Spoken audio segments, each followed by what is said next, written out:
ಕಾರ್ಯಕ್ರಮಕ್ಕೆ ವಿಶೇಷ ಅತಿಥಿಯಾಗಿ ಆಗಮಿಸಿದಂತಹ ಕುಮಾರಿ ಹರಿಕಾ ಮಂಜುನಾಥ್ ಇವರು ವೇದಿಕೆಗೆ ಆಗಮಿಸಬೇಕೆಂದು ಕೇಳಿಕೊಳ್ಳುತ್ತಿದ್ದೇನೆ.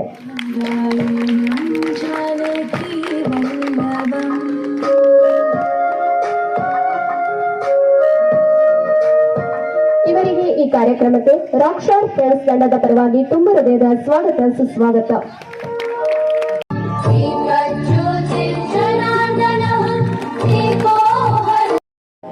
ಈಗ ಇಂದಿನ ಈ ಕಾರ್ಯಕ್ರಮಕ್ಕೆ ವಿಶೇಷ ಅತಿಥಿಯಾಗಿ ಆಗಮಿಸಿದಂತಹ ಹಿಂದುತ್ವದ ಯುವ ವಾಗ್ಮಿ ಕುಮಾರಿ ಹರಿಕಾ ಮಂಜುನಾಥ್ ಬೆಂಗಳೂರು ಇವರಿಂದ ದಿಕ್ಸೂಚಿ ಭಾಷಣ. ಈ ವೇದಿಕೆ ನಿಮಗಾಗಿ.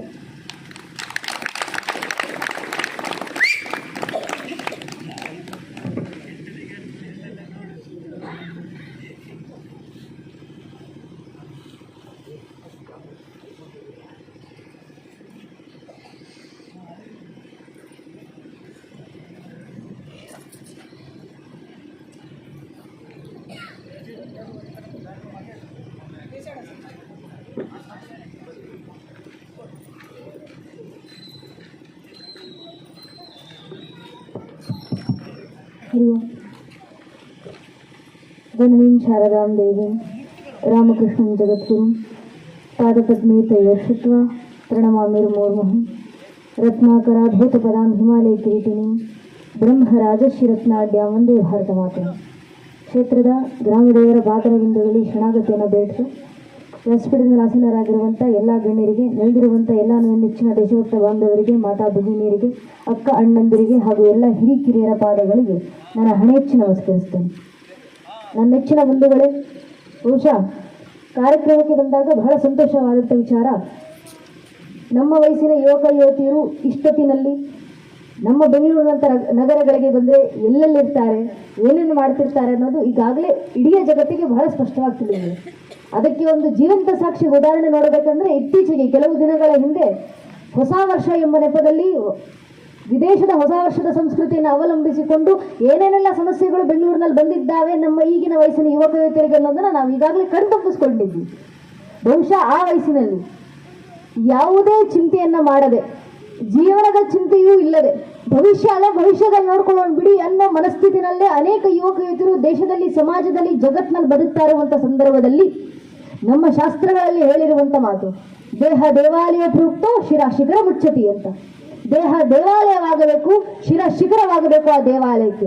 ಅರ್ಥಾತ್ ಯಾವತ್ತು ಶಿಖರಕ್ಕೆ ಮನಸ್ಸಿಗೆ ಜ್ಞಾನದ ಬುತ್ತಿಯನ್ನು ತುಂಬಿಸಿಕೊಡ್ತೀವೋ ಅವತ್ತು ಶಿರ ಶಿಖರವಾಗುತ್ತೆ.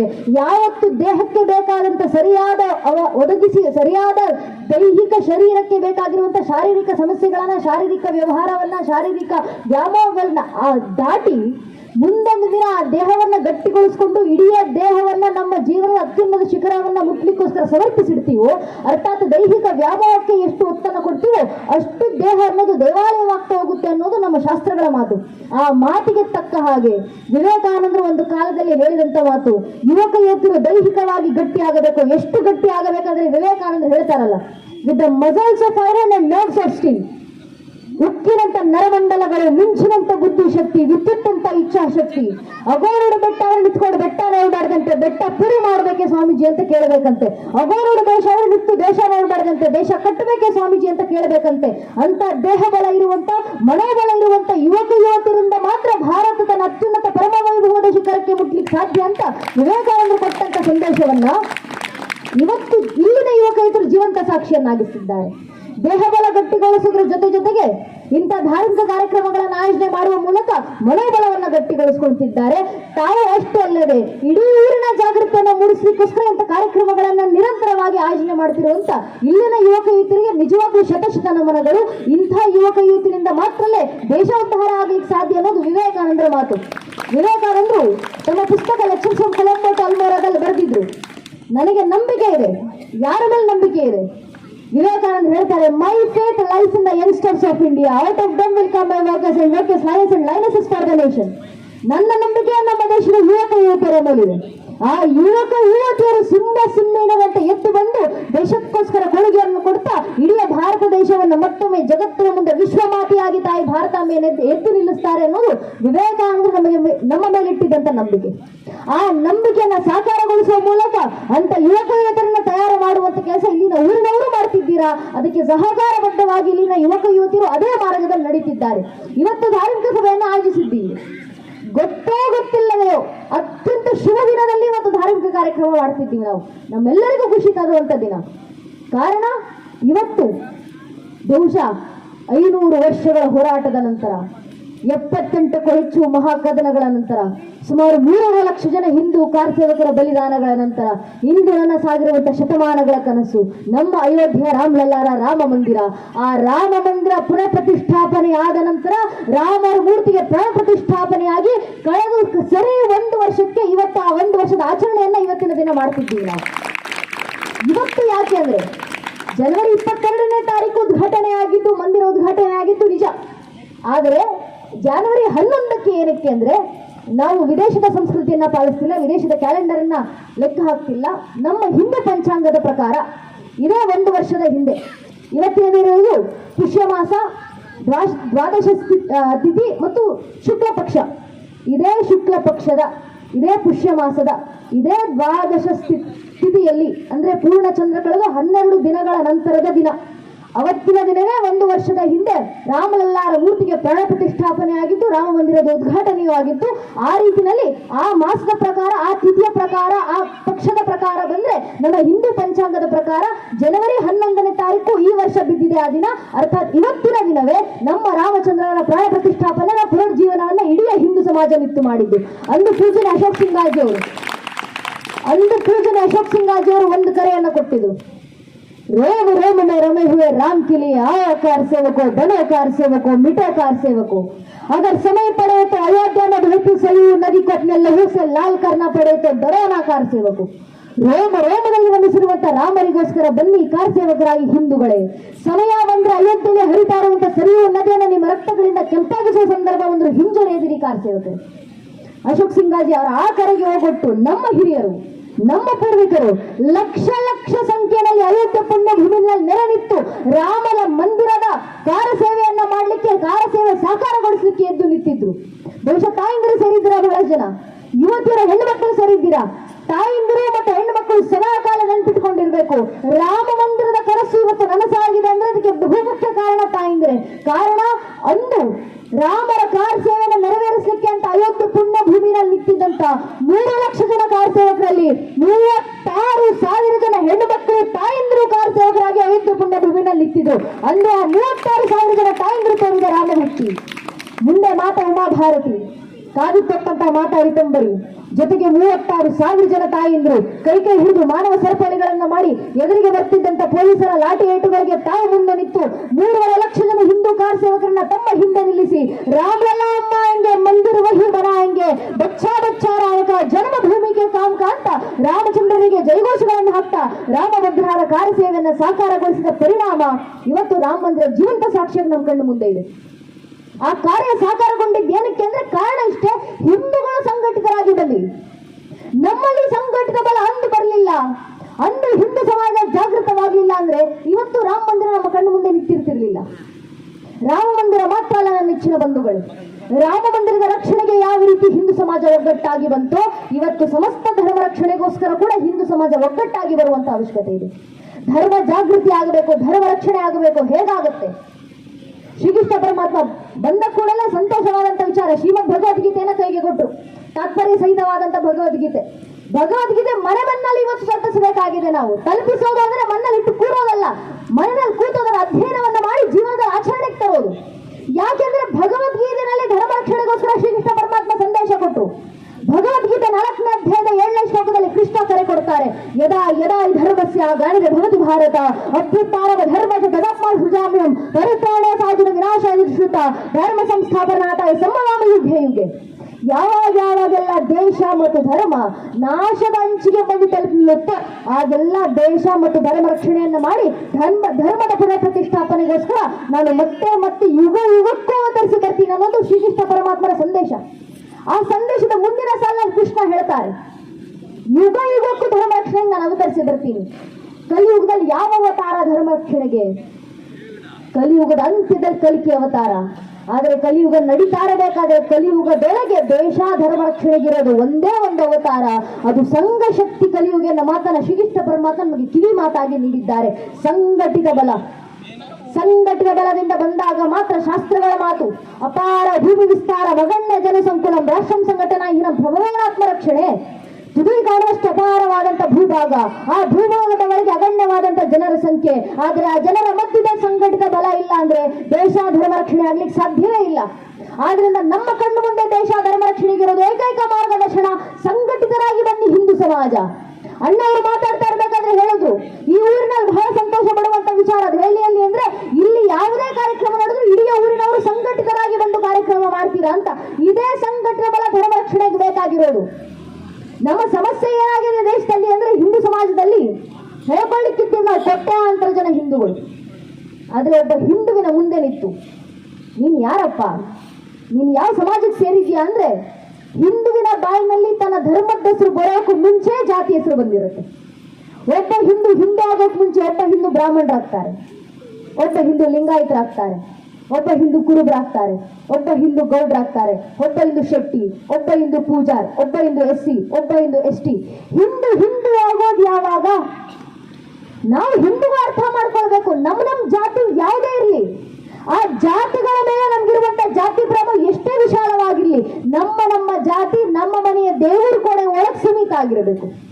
ನಮ್ಮ ರಾಜಕೀಯ ಆಸಕ್ತಿ ಯಾವುದೇ ಇರಲಿ, ಯಾವ ರಾಜಕೀಯ ಪಕ್ಷಕ್ಕೆ ಬೇಕಾದ್ರೂ ಕೆಲಸ ಮಾಡೋಣ. ನಮ್ಮ ರಾಜಕೀಯ ಆಸಕ್ತಿ, ನಮ್ಮ ತತ್ವ ಸಿದ್ಧಾಂತ ನಮ್ಮ ಮನೆ ಬಾಗಿಲಿನ ಒಳಗೆ ಸೀಮಿತ ಆಗಿರಬೇಕು. ಪ್ರತಿಯೊಬ್ಬ ಹಿಂದೂ ತನ್ನ ಮನೆಯ ದೇವರ ಕೋಣೆಯನ್ನ ದಾಟಿ ಮನೆಯ ವಸ್ತು ಬಿಟ್ಟು ಹೊರಗೆ ಬರಬೇಕಾದ್ರೆ ಜಾತಿ, ಉಪಜಾತಿ, ಮತ, ಪಂಥ, ಪಂಗಡ, ಕುಲ, ಗೋತ್ರ, ರಾಜಕೀಯ ಆಸಕ್ತಿ, ತತ್ವ ಸಿದ್ಧಾಂತ ಎಲ್ಲವನ್ನು ಬದಿಗಿಟ್ಟು ಹೆಗಲವನ್ನೊಂದು ಕೇಸರಿ ಶಾಲೆ, ಹಣೆ ಮೇಲೆ ಕೇಸರಿ ತಿಲಕ ಇಟ್ಟುಕೊಂಡು ನಾವೆಲ್ಲ ಹಿಂದೂ, ನಾವೆಲ್ಲ ಒಂದೇ ಅನ್ನೋ ಭಾವನೆಯಲ್ಲಿ ಮರಬಿಟ್ಟಾಗ ಮಾತ್ರ ಇವತ್ತು ಧರ್ಮ ರಕ್ಷಣೆ ಆಗ್ಲಿಕ್ಕೆ ಸಾಧ್ಯ, ಇವತ್ತು ಧರ್ಮ ಜಾಗೃತಿ ಆಗ್ಲಿಕ್ಕೆ ಸಾಧ್ಯ. ನಮ್ಮಲ್ಲಿ ಬರಬೇಕಾಗಿರುವಂತಹ ಸಂಘಟಿತ ಬಲ, ಈ ಸಂಘಟಿತ ಬಲ ನಮ್ಮ ಪೂರ್ವಿಕರಲ್ಲಿ ಬಂದಿದ್ದ ಕಾರಣ ರಾಮ ಮಂದಿರ ಸಾಕಾರಗೊಳ್ತು, ರಾಮ ಮಂದಿರದ ಕಾರ ಸೇವೆ ಸಾಕಾರಗೊಳ್ತು, 3.5 ಲಕ್ಷ ಜನ ಹಿಂದೂ ಕಾರ ಸೇವಕರು ಒಗ್ಗೂಡಿ ಬಂದ ಕಾರಣ. ಈ ಸಂಘಟಿತ ಬಲ ಅಕಸ್ಮಾತ್ ನಮ್ಮಲ್ಲಿ ಬರಲಿಲ್ಲ, ಪರಿಸ್ಥಿತಿ ಏನಾಗುತ್ತೆ? ಬಹಳ ಹಿಂದಿನ ಉದಾಹರಣೆ ಬೇಡ, ನಮ್ಮ ಕಣ್ಣು ಮುಂದೆನೇ ಒಂದು ಉದಾಹರಣೆ ನಡೀತಿದೆ. ಯಾವ ಹಿಂದೂಗಳೆಲ್ಲ ನಮಗೆ ಯಾಕೆ ಸಂಘಟಿತ ಬಲ, ನಮಗೆ ಯಾಕೆ ಧರ್ಮದ ಕಾರ್ಯ, ನಮ್ಮ ಮಕ್ಕಳು ಏನಕ್ಕೆ ಧರ್ಮ ಕಾರ್ಯ ಮಾಡಬೇಕು, ನಮ್ಮ ಮಕ್ಕಳು ಏನಕ್ಕೆ ಧರ್ಮದ ಕೆಲಸದಲ್ಲಿ ತಮ್ಮಂತ ತೊಡಗಿಸಿಕೊಳ್ಳಬೇಕು, ಅಲ್ಲ ನಮ್ಮ ಮಕ್ಕಳಿಗೆ ಏನಕ್ಕೆ ನಾವು ಭಗವದ್ಗೀತೆ ಹೇಳ್ಕೊಡ್ಬೇಕು ನನ್ನಲ್ಲಿ ಕೂರಿಸ್ಕೊಂಡು, ನಮ್ಮ ಮಕ್ಕಳಿಗೆ ಏನಕ್ಕಪ್ಪ ಧರ್ಮ ಕಾರ್ಯ, ನಮ್ಮ ಮಕ್ಕಳು ಇದ್ದಾರೆ ಕಾನ್ವೆಂಟ್ ಕಳಿಸ್ತೀವಿ, ನಮ್ಮ ಮಕ್ಕಳು ಶಾಲೆಗೆ ಹೋಗ್ತಾರೆ, ಮುಂದೆ 30-40 ಸಾವಿರದ ಒಂದು ಸಂಬಳ ತಗೊಂತಾರೆ, ಕೆಲಸಕ್ಕೆ ಸೇರ್ತಾರೆ, ಆಸ್ತಿ ಅಂತಸ್ತು ಮಾಡಿಟ್ಟಿದ್ದೀವಿ, ಜೀವನದಲ್ಲಿ ಸೆಟ್ಲ್ ಆದ್ರೆ ಸಾಕಲ್ಲ ನಮ್ಮ ಮಕ್ಕಳು, ದೇಶ ಧರ್ಮ ಕಟ್ಕೊಂಡು ನಮ್ಮ ಮಕ್ಕಳಿಗೆ ಏನಾಗಬೇಕು ಅನ್ನೋ ಭಾವನೆ ಅನೇಕ ಹಿಂದೂಗಳದ್ದು. ಯಾರ್ಯಾರೆಲ್ಲ ಹಿಂದೂ ಪೋಷಕರು ಹಿಂದೂಗಳು ಈ ಯೋಚನೆಯಲ್ಲಿ ಇದ್ದೀರೋ ದಯವಿಟ್ಟು ಸ್ವಲ್ಪ ಬಾಂಗ್ಲಾದೇಶದ ಕಡೆ ಕಣ್ಣಾಯಿಸಿ ನೋಡಿ. ಯಾರ್ಯಾರೆಲ್ಲ ಇಷ್ಟು ದಿನ ಕಾಶ್ಮೀರಿ ಫೈಲ್ಸ್ ಸುಳ್ಳು ಅಂತ ಹೇಳ್ತಿದ್ರು, ನಮ್ಮ ಕಣ್ಣು ಮುಂದೆ ಬಾಂಗ್ಲಾ ಫೈಲ್ಸ್ ನಡೀತಿದೆ. ದೃಶ್ಯ ಮಾಧ್ಯಮದಲ್ಲಿ ಪ್ರತಿನಿತ್ಯ ನೋಡ್ತಿದ್ದೀವಿ, ಪತ್ರಿಕೋದ್ಯಮಗಳು ಓದ್ತಿದ್ದೀವಿ ನಾವು. ಬಾಂಗ್ಲಾದ ಹಿಂದೂಗಳಿಗೆ ಯಾವ ಪರಿಸ್ಥಿತಿ ಬಂದಿದೆ? ಬಾಂಗ್ಲಾದ ಹಿಂದೂಗಳು ತಮ್ಮ ಮಕ್ಕಳಿಗೋಸ್ಕರ, ತಮ್ಮ ಮೊಮ್ಮಕ್ಕಳಿಗೋಸ್ಕರ, ತಮ್ಮ ಮುಂದಿನ ಸಂತಾನಕ್ಕೋಸ್ಕರ ಅಂತ 1 ರೂಪಾಯಿ ಕೂಡಿಟ್ಟು ಮಾಡಿಟ್ಟಂತ ಆಸ್ತಿಗಳು ಇವತ್ತು ಯಾರ ಕೈ ಪಾಲಿಗಾಗಿದೆ, ಯಾರ ಕೈಗೆ ಸೇರಿದೆ? ಬಾಂಗ್ಲಾದ ಹಿಂದೂಗಳು ಮಾಡಿಟ್ಟಂತ ಸಂಪತ್ತು ಇವತ್ತು ಯಾರು ಲೂಟಿ ಮಾಡ್ತಿದ್ದಾರೆ? ಬಾಂಗ್ಲಾದ ಹಿಂದೂಗಳು ಕಟ್ಟಿದಂತ ಮನೆಗಳು, ಅವರು ಖರೀದಿಸಿದ ಕಾರ್, ಬೈಕ್ಗಳೆಲ್ಲ ಯಾರು ದೋಸ್ತಿದ್ದಾರೆ? ಸ್ವಲ್ಪ ಯೋಚನೆ ಮಾಡಿ ನೋಡಿ ನನ್ನ ನೆಚ್ಚಿನ ಬಂಧುಗಳೇ. ಬಾಂಗ್ಲಾದ ಹಿಂದೂಗಳ ಪರಿಸ್ಥಿತಿ ಒಬ್ಬ ಕವಿಗಳು ಹೇಳ್ತಾರಲ್ಲ, ಸತ್ತು ಮಲಗುತ್ತ ನೆತ್ತರಿತ್ತರು ಎನಿತು ಸಾಸಿರೆಯೋದರು, ತನ್ನ ನೆಲದಲ್ಲಿ ಭಕ್ತಿ ಛಲದಲ್ಲಿ ಮಾತೆಗರ್ಪಿತರಾದರು, ಅತ್ತ ಹೆಣ್ಣ ಕಣ್ಣ ನೀರಿದೆ, ಹೆತ್ತ ಒಡಲದು ಚೀರಿದೆ, ಸುರಿದ ನೆತ್ತರ ಸೇರಿ ಗುತ್ತನ ನೀಡಿರಲು ತಾನರಳಿದೆ ಅಂತ ಆ ಪರಿಸ್ಥಿತಿ ಬಾಂಗ್ಲಾದ ಹಿಂದೂಗಳದು ಈಗ ಪ್ರಸ್ತುತ ಬಂದಿರೋದು. ಬಾಂಗ್ಲಾದ ಹಿಂದೂಗಳಿಗೆ ಯಾಕೆ ಪರಿಸ್ಥಿತಿ ಬಂತು? ಬಾಂಗ್ಲಾದ ಹಿಂದೂಗಳಿಗೆ ಮಾತ್ರ ಅಲ್ಲ ನನ್ನ ನೆಚ್ಚಿನ ಬಂಧುಗಳೇ, ಇದೇ ರೀತಿಯ ಪರಿಸ್ಥಿತಿ ಇದೇ ಹಿಂದೂ ಸಮಾಜಕ್ಕೆ 35 ವರ್ಷಗಳ ಹಿಂದೆ ಕಾಶ್ಮೀರದಲ್ಲೂ ಬಂದಿತ್ತು. ಕಾಶ್ಮೀರ ಸ್ಟೇಟ್ ಅಂಡ್ ಟರ್ಬುಲೆನ್ಸ್ ಎಂಬ ಒಂದು ಪುಸ್ತಕ ಇದೆ, ದಯವಿಟ್ಟು ಯಾವತ್ತಾದ್ರೂ ಓದಿ ನೋಡಿ. ಆ ಪುಸ್ತಕದಲ್ಲಿ ಸ್ಪಷ್ಟವಾಗಿ ಬರೀತಾರೆ, ರಾತ್ರೋರಾತ್ರಿ Kashmiri Hindus were wiped out from the region of Kashmir. ಕಾಶ್ಮೀರದ ತಮ್ಮ ನೆಲದಿಂದ ಕಾಶ್ಮೀರಿ ಹಿಂದೂಗಳನ್ನು ಅಳಿಸಲಾಯಿತು, ಅಳಿಸಿ ಹೋದ್ರು ಅಲ್ಲಿನ ಹಿಂದೂಗಳು. ಆ 35 ವರ್ಷಗಳ ಹಿಂದಿನವರೆಗೂ ಕಾಶ್ಮೀರದಲ್ಲಿ ಅತ್ಯಂತ ಶ್ರೀಮಂತ ಸಮಾಜ ಯಾರ್ದಾಗಿತ್ತು? 35 ವರ್ಷಗಳ ಹಿಂದಿನವರೆಗೂ ಕಾಶ್ಮೀರಿ ಹಿಂದೂಗಳದಲ್ವಾ? ಇಡೀ ಕಾಶ್ಮೀರದ 90% ಬಿಸ್ನೆಸ್ ಅನ್ನ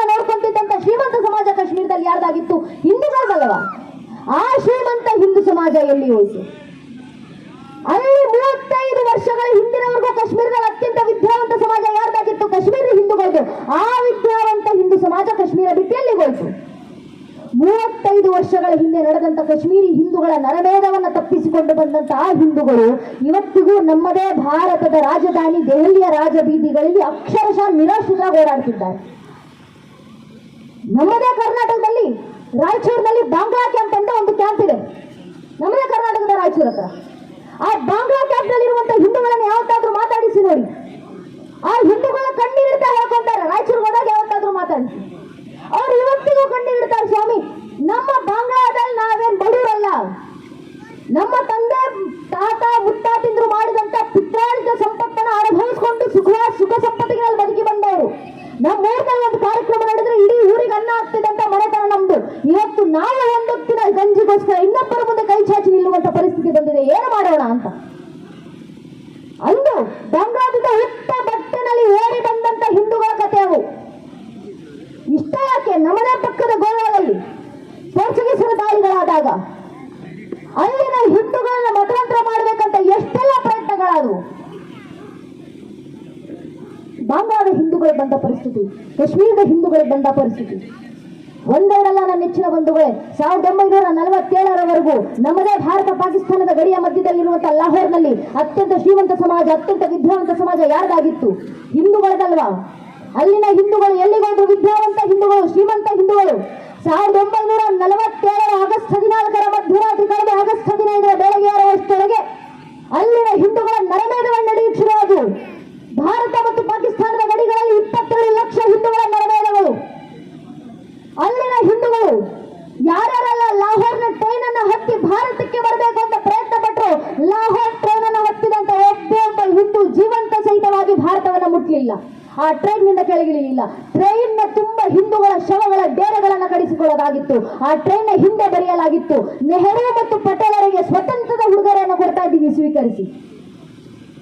ರಂಗೂನ್ನಲ್ಲಿ 1/3 ರಂಗೂನ್ ಪಾಪ್ಯುಲೇಷನ್, ಅತ್ಯಂತ ವಿದ್ಯಾವಂತ ಸಮಾಜ, ಶ್ರೀಮಂತ ಸಮಾಜ ಹಿಂದೂಗಳು. ಅಲ್ಲಿನ ಹಿಂದೂಗಳು ಎಲ್ಲಿಗೆ ಹೋದ್ರು?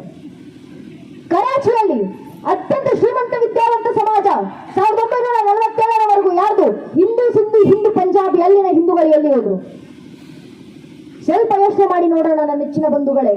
ದೇಶ ಧರ್ಮ ಕಟ್ಕೊಂಡು ನನಗೇನಾಗಬೇಕು ಅನ್ನೋ ನಿರ್ಲಕ್ಷ್ಯ ಭಾವ, ದೇಶ ಧರ್ಮಕ್ಕೆ ಕೆಲಸ ಮಾಡಿ ನನ್ನ ಮಕ್ಕಳಿಗೆ ಏನ್ ಲಾಭ ಅನ್ನೋ ಸ್ವಾರ್ಥ ಭಾವನೆ, ಇದೇ ನಿರ್ಲಕ್ಷ್ಯತನ, ಇದೇ ಸ್ವಾರ್ಥ ಭಾವದ ಕಾರಣ ಇದೇ ಹಿಂದೂ ಸಮಾಜ 500 ವರ್ಷಗಳ ಹಿಂದೆ ಜಾವ ಬಿಟ್ಟು ಬರಬೇಕಾದಂತ ಪರಿಸ್ಥಿತಿ ಬಂತು. 300 ವರ್ಷಗಳಿಂದ ಅಫ್ಘಾನಿಸ್ತಾನ ಬಿಟ್ಟು ಬಂದ್ರಿ, 200 ವರ್ಷಗಳಿಂದ ಆಗ್ನೇಯ ಏಷ್ಯಾ ಬಿಟ್ಟು ಬಂದ್ರಿ, 100 ವರ್ಷಗಳಿಂದ ತಕ್ಷಶಿಲಾವನ್ನ ಬಿಟ್ಟು ಬಂದ್ರಿ, 80 ವರ್ಷಗಳಿಂದ ಬರ್ಮಾ ಬಿಟ್ಟು ಬಂದ್ರಿ, 75 ವರ್ಷಗಳಿಂದ ಪಾಕಿಸ್ತಾನವನ್ನ ಬಿಟ್ಟು ಬಂದ್ರಿ, 35 ವರ್ಷಗಳಿಂದ ಕಾಶ್ಮೀರವನ್ನ ಬಿಟ್ಟು ಬಂದ್ರಿ. ಇಷ್ಟೆಲ್ಲಾ ಘಟನೆಗಳನ್ನು ಗಮನಿಸಿದ ನಂತರವೂ ಹಿಂದೂ ಸಮಾಜ ಈಗಲೂ ಜಾಗೃತವಾಗಲಿಲ್ಲ ಅಂದ್ರೆ ಇನ್ನು 20-25 ವರ್ಷದಲ್ಲಿ ಕೇರಳ ಬಿಡುವಂತ ಪರಿಸ್ಥಿತಿ ಬರುತ್ತೆ, 30-35 ವರ್ಷದಲ್ಲಿ ಅಸ್ಸಾಂ ಬಿಡುವಂತ ಪರಿಸ್ಥಿತಿ ಬರುತ್ತೆ. ಬಿಟ್ಟು ಹಿಂದೂ ಸಮಾಜ ಎಲ್ಲಿಗೆ ಹೋಗ್ತೀರಾ?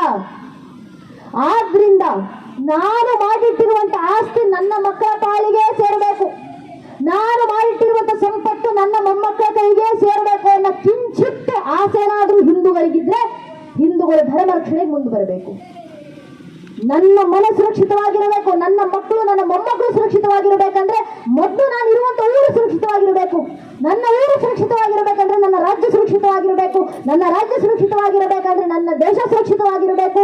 ನಮ್ಮ ಭಾರತ ದೇಶ ಸುರಕ್ಷಿತವಾಗಿರಬೇಕಂದ್ರೆ ನಮ್ಮ ಭಾರತ ದೇಶದ ಮೂಲ ಅಸ್ಮಿತೆ ಮತ್ತು ಅಸ್ತಿತ್ವವಾಗಿರುವಂತ ಈ ಸನಾತನ ಹಿಂದೂ ಧರ್ಮದ ಸಂರಕ್ಷಣೆ ಆದಾಗ ಮಾತ್ರ ಇವೆಲ್ಲವನ್ನೂ ರಕ್ಷಣೆ ಮಾಡಿಕೊಳ್ಳಿಕ್ಕೆ ಸಾಧ್ಯ. ಆದ್ರಿಂದ ಸ್ವಾರ್ಥಕ್ಕೋಸ್ಕರ ಆದ್ರೂ ಪರವಾಗಿಲ್ಲ, ಧರ್ಮ ರಕ್ಷಣೆಗೆ ನಾವೇ ಮುಂದಾಗೋಣ, ನಾವು ಮುಂದೆ ಧರ್ಮ ರಕ್ಷಣೆ ಮಾಡೋಣ.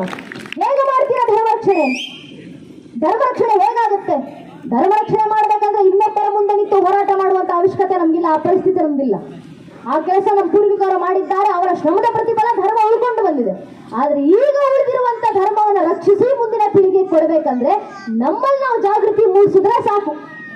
ಯಾಕಂದ್ರೆ ಈ ಧರ್ಮಕ್ಕೆ ಸಮಸ್ಯೆ ಬಂದ್ರೆ ಯಾರಿಂದ ಹಿಂದೂ ಧರ್ಮಕ್ಕೆ ಸಮಸ್ಯೆ ಬರುತ್ತೆ? ಯಾರಿಂದ ಹಿಂದೂಗಳ ಭಯ ಬೀಳಬೇಕು? ವಿನಾಯಕ ದಾಮೋದರ ವೀರ ಸಾವರ್ಕರ್ ಅವರು ಒಂದು ಮಾತನ್ನು ಹೇಳ್ತಾರೆ. ಹಿಂದುತ್ವ ಪುಸ್ತಕದಲ್ಲಿ ಸಾವರ್ಕರ್ ಬರೀತಾರೆ, I do not fear A Muslim, neither do I fear A Christian, but I fear those Hindus who are against Hindutva ಅಂತ ಸಾವರ್ಕರ್ ಬರೋದು. ಅರ್ಥಾತ್ ಸಾವರ್ಕರ್ ಹೇಳ್ತಾರೆ, ನನಗೆ ಮುಸಲ್ಮಾನರಿಗೆ ಭಯ ಇಲ್ಲ, ನನಗೆ ಕ್ರಿಶ್ಚಿಯನರಂದ್ರೆ ಭಯ ಇಲ್ಲ, ಆದ್ರೆ ಹಿಂದೂ ಧರ್ಮದಲ್ಲಿ ಹುಟ್ಟಿ ಹಿಂದುತ್ವವನ್ನ ವಿರೋಧ ಮಾಡುವಂತ ಸೆಕ್ಯುಲರ್ ಹಿಂದೂಗಳು ನೋಡಿದ್ರೆ ಭಯ ಆಗುತ್ತೆ ಅಂತ ಸಾವರ್ಕರ್ ಅವರು ಯಾವುದೋ ಕಾಲದಲ್ಲಿ ಕೊಟ್ಟಂತ ತತ್ವ. ಅರ್ಥಾತ್ ಧರ್ಮಕ್ಕೆ ಸಮಸ್ಯೆ ಬಂದ್ರೆ ಈ ಧರ್ಮದಲ್ಲೇ ಹುಟ್ಟಿ ಈ ಧರ್ಮವನ್ನು ವಿರೋಧಿಸೋರಿಂದ ಬರುತ್ತೆ ಹೊರತಾಗಿ ಇನ್ಯಾರಿಂದಲೂ ಈ ಧರ್ಮಕ್ಕೆ ಸಮಸ್ಯೆ ಇಲ್ಲ. ಆದ್ರಿಂದ ಧರ್ಮ ರಕ್ಷಣೆ ಮಾಡಬೇಕಂದ್ರೆ ಹಿಂದೂಗಳನ್ನೇ ಜಾಗೃತಿಗೊಳಿಸಬೇಕು, ಹಿಂದೂಗಳನ್ನಾಗಿಸುವಂತ ಪ್ರಯತ್ನ, ಹಿಂದೂಗಳನ್ನ ಜಾಗೃತಿಗೊಳಿಸೋದು. ಜಾಗೃತಿ ಎಷ್ಟರ ಮಟ್ಟಿಗೆ ನಮ್ಮ ದೇಶದಲ್ಲಿ ಬರಬೇಕು, ಕನಿಷ್ಠ ಪಕ್ಷ ನಮ್ಮ ಮನೆಯಲ್ಲಿ ಬರಬೇಕು. ಮನೆಯಿಂದ ಧರ್ಮ ಜಾಗೃತಿ ಶುರುವಾಗಲಿ, ಮನೆಯಲ್ಲಿರುವಂತ ಮಕ್ಕಳಲ್ಲಿ ಧರ್ಮ ಜಾಗೃತಿಯನ್ನು ಮೂಡಿಸೋಣ. ಶಾಸ್ತ್ರಗಳ ಮಾತು ವರಮ್ಯಕಂ ಗುಣಿಪುತ್ರ ನಚಮೂರ್ಖಶತೈರಪಿ, ಧರ್ಮ ರಕ್ಷಣೆ ಆಗಬೇಕಂದ್ರೆ ಮನೆಯಲ್ಲಿ 20 ಜನ ಮಕ್ಕಳು ಬೇಕಾಗಿಲ್ಲ. ಒಂದೊಂದು ಹಿಂದೂ ಮಗು ಮನೆಯಲ್ಲಿ ಇದೆಯಲ್ಲ, ಆ ಒಂದೊಂದು ಹಿಂದೂ ಮಗುವನ್ನ ನೈಜ ಹಿಂದುವಾಗಿ ತಯಾರು ಮಾಡಿ ಸಾಕು. ಒಂದು ಮಗು ಸಾಕು ಧರ್ಮ ರಕ್ಷಣೆ ಮಾಡ್ಕೊಳ್ಳಿಕ್ಕೆ. ಶಾಸ್ತ್ರಗಳಲ್ಲೇ ನಮ್ಮ ಹಿರಿಯರು ಹೇಳಿದ ಮಾತು, ಒಂದು ಮಗು, ಒಂದೊಂದು ಹಿಂದೂ ಮಕ್ಕಳು ನಮ್ಮ ಮನೆಯಲ್ಲಿದ್ದಾರೆ. ಆ ಮಕ್ಕಳನ್ನ ನೈಜ ಹಿಂದೂಗಳನ್ನ ಬೆಳೆಸೋಣ, ಆ ಮಕ್ಕಳಿಗೆ ಧರ್ಮ ಬೋಧನೆ ಮಾಡೋಣ. ಮನ್ನಲ್ಲಿ ಭಗವದ್ಗೀತೆ ಪುಸ್ತಕ ಇದೆ, ಭಗವದ್ಗೀತೆ ಮಕ್ಕಳಿಗೆ ಓದಿಸೋಣ. ಅಂದು ಕುರುಕ್ಷೇತ್ರ ರಣರಂಗದಲ್ಲಿ ಕಣ್ಣೀರಿಟ್ಟಿದ್ಯಾರು? ಅರ್ಜುನ. ಉಪದೇಶ ಮಾಡಿದ್ಯಾರು? ಶ್ರೀಕೃಷ್ಣ ಪರಮಾತ್ಮ. ಭಗವದ್ಗೀತೆ 2ನೇ ಅಧ್ಯಾಯದ 3ನೇ ಶ್ಲೋಕದಲ್ಲಿ ಶ್ರೀಕೃಷ್ಣ ಪರಮಾತ್ಮ ಕರೆ ಕೊಟ್ಟರು, ಕುತಸ್ವ ಕಶ್ಮಲಮಿದಂ ವಿಷಮಯ ಸಂಪುಟ ಸ್ಥಿತ ಮನಾರ ದುಷ್ಟನ ಸ್ವರ್ಗ ಮಕೃತಿಕರಂ ಅರ್ಜುನ ಕ್ಲೇಭ್ಯ ಭಸ್ಮಗೋತ್ಪಾರ್ಥ ನೈತದ್ವೀಪಟ್ಟತ್ತಿದೆ ಶುದ್ಧಂ ದೇವರಮಯಂ ತೆಕ್ತದುಷ್ಟ ಪರಂತಪ. ಅರ್ಜುನ, ಧರ್ಮ ರಕ್ಷಣೆಗೋಸ್ಕರ ಎದ್ದು ಬಾ, ಧರ್ಮ ಸಂದೇಶ ಕೃಷ್ಣ ಕೊಟ್ಟಂತ ಆ ಮಾತು ಪರಿಣಾಮ ನಮ್ಮ ಮನೆಯಲ್ಲಿ ಒಂದು ಭಗವದ್ಗೀತೆ ಪುಸ್ತಕ ಇದೆ, ಆ ಪುಸ್ತಕ ಮಕ್ಕಳಿಗೆ ಬೋಧನೆ ಮಾಡೋಣ. ಅಂದು ಕಣ್ಣಿರಿಟ್ಟಿದ್ಯಾರು? ಶ್ರೀರಾಮಚಂದ್ರರು. ಉಪದೇಶ ಮಾಡಿದ್ಯಾರು? ವಶಿಷ್ಠರು. ಭಾರತ ರಾಮ ಮಧ್ಯ ನಿಮಗೆ ಜೀವನದ ಸತ್ಯಾಸತ್ಯತೆ ಹೇಳ್ಕೊಡ್ತೀನಿ, ಉಪಯೋಗ ಆಗಿದ್ಯಾರಿಗೆ? ನಮಗೆ ನಮ್ಮ ಮನೆಯಲ್ಲಿ ಯೋಗ ವಿಶಿಷ್ಟ ಗ್ರಂಥ ಇದೆ, ಆ ಪುಸ್ತಕ ಮಕ್ಕಳಿಗೆ ಓದಿಸೋಣ, ಬೋಧನೆ ಮಾಡೋಣ. ಅಂದು ಕಣ್ಣಿರಿಟ್ಟಿದ್ಯಾರು? ಪರೀಕ್ಷಿತ ಮಹಾರಾಜ. ಉಪದೇಶ ಮಾಡಿದ್ಯಾರು? ಶುಕಾಚಾರ್ಯರು. ನಿನ್ನನ್ನು ಉದ್ಧರಿಸಿದಂತ, ನಿನ್ನ ಇಡೀ ತಾಂಡ ಕುಲವನ್ನೇ ಉದ್ಧರಿಸಿದಂತ ಶ್ರೀಕೃಷ್ಣ ಪರಮಾತ್ಮನ ಇತಿಹಾಸವನ್ನು ಹೇಳ್ತೀನಿ ಬಾರಪ್ಪ ಅಂತ. ಉಪಯೋಗ ಆಗಿದ್ಯಾರಿಗೆ? ನಮಗೆ. ನಮ್ಮನ್ನ ಶ್ರೀಮದ್ ಭಾಗವತ ಪುರಾಣ ಇದೆ, ವ್ಯಾಸರು ನಮಗೋಸ್ಕರ ಬರೆದು ಕೊಟ್ಟಿದ್ದಾರೆ, ಆ ಪುಸ್ತಕ ಮಕ್ಕಳಿಗೆ ಓದಿಸೋಣ. ಈ ಧರ್ಮ ಬೋಧನೆಯಿಂದ ಅಲ್ವಾ ಧರ್ಮ ಜಾಗೃತಿ ಆಗೋದು, ಧರ್ಮ ರಕ್ಷಣೆ ಆಗೋದು. ಧರ್ಮ ಬೋಧನೆ, ಧರ್ಮ ಜಾಗೃತಿ ನಮ್ಮ ಮಕ್ಕಳಲ್ಲಿ ಎಷ್ಟರ ಮಟ್ಟಿಗೆ ಬೆಳೆದಿರಬೇಕಂದ್ರೆ ಮುಂದೊಂದು ದಿನ ಈ ಬುದ್ಧಿಯೇ ಜೀವನ ಅಂತ ಅನ್ಕೊಂಡಿರುವಂತ ಬುದ್ಧಿಜೀವಿಗಳು ಯಾರಾದ್ರೂ ನಮ್ಮ ಮನೆ ಮುಂದೆ ಇತ್ತು ಅಥವಾ ನಮ್ಮ ಮಕ್ಕಳ ಮುಂದೆ ನಿಂತು, ನೀವು ಹಿಂದೆ ರಾಮ ಮಂದಿರ ಕಟ್ಟಿದ್ದೀರಾ, ರಾಮ ಮಂದಿರಕ್ಕೆ 1 ವರ್ಷ ಆಗಿದೆ ಕಟ್ಟಿ ಅಂತ ಸಂಭ್ರಮಾಚರಣೆಯನ್ನ ಮಾಡ್ತೀರಾ. ಆದ್ರೆ ರಾಮರ ಮಂದಿರ ಬೇಕು ಅಂತ ಹೋರಾಡಿದ್ದೀರಾ? ರಾಮರ ಅಲ್ಲೇ ಹುಟ್ಟಿದ್ರು ಅನ್ನೋದಕ್ಕೆ ನಿಮ್ಮ ಹತ್ರ ಏನು ಸಾಕ್ಷಿ? ರಾಮರು ಹುಟ್ಟಿದ್ರು ಅನ್ನೋದಕ್ಕೆ ನಿಮ್ಮ ಹತ್ರ ಏನು ಸಾಕ್ಷಿ ಅಂತ ಪ್ರಶ್ನೆ ಮಾಡಿದೆ. ದುರಾದೃಷ್ಟವಶಾತ್ ಇದು ಮುಂದೆ ಬರುವ ಪ್ರಶ್ನೆ ಅಲ್ಲ ನನ್ನ ನೆಚ್ಚಿನ ಬಂಧುಗಳು, ಈಗಾಗಲೇ ನಮ್ಮ ದೇಶದಲ್ಲಿ ಹುಟ್ಕೊಂಡಿರುವಂತ ಪ್ರಶ್ನೆ.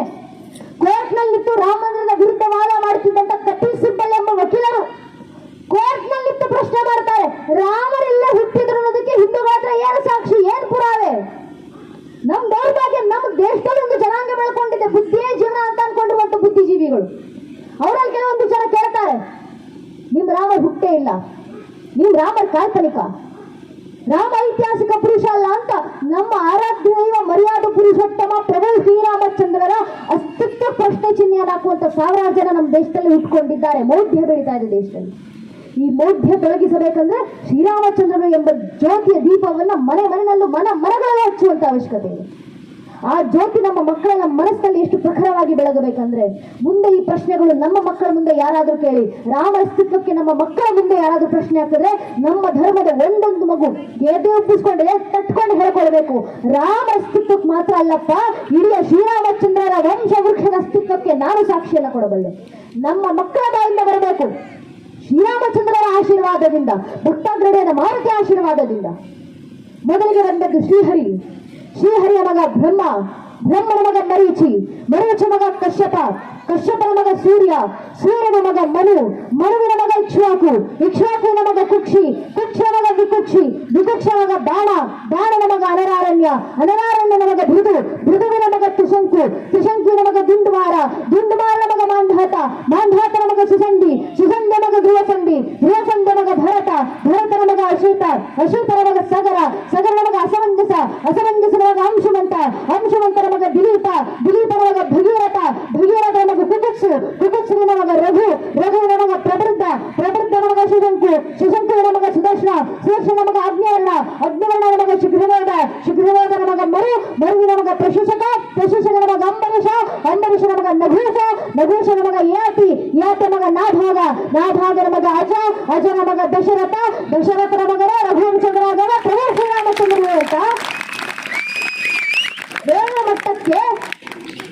ರಾಮರ ಭಕ್ತಿ ಜಾಗೃತಿ, ಧರ್ಮ ಜಾಗೃತಿ ನಮ್ಮ ಮನೆಯ ಒಂದೊಂದು ಮಗುವಿನ ಮನಸ್ಸಿನಲ್ಲಿ ಬಂದ್ರೆ ಸಾಕು ನನ್ನ ನೆಚ್ಚಿನ ಬಂಧುಗಳೇ. ಇದೇ ಧರ್ಮ ರಕ್ಷಣೆ, ಇದೇ ಧರ್ಮ ಜಾಗೃತಿ. ಇಷ್ಟು ಧರ್ಮ ಜಾಗೃತಿ ಒಂದೊಂದು ಹಿಂದೂ ಮಗುವಿನಲ್ಲೂ ಬಂತು ಅಂದ್ರೆ ಮುಂದೊಂದು ದಿನ ಈ ಸನಾತನ ಧರ್ಮವನ್ನ ಅಲುಗಾಡಿಸುವ ಸಾಮರ್ಥ್ಯವು ಜಗತ್ತಿನ ಯಾವ ಭಯಶಕ್ತಿಗೂ ಇರೋದಿಲ್ಲ.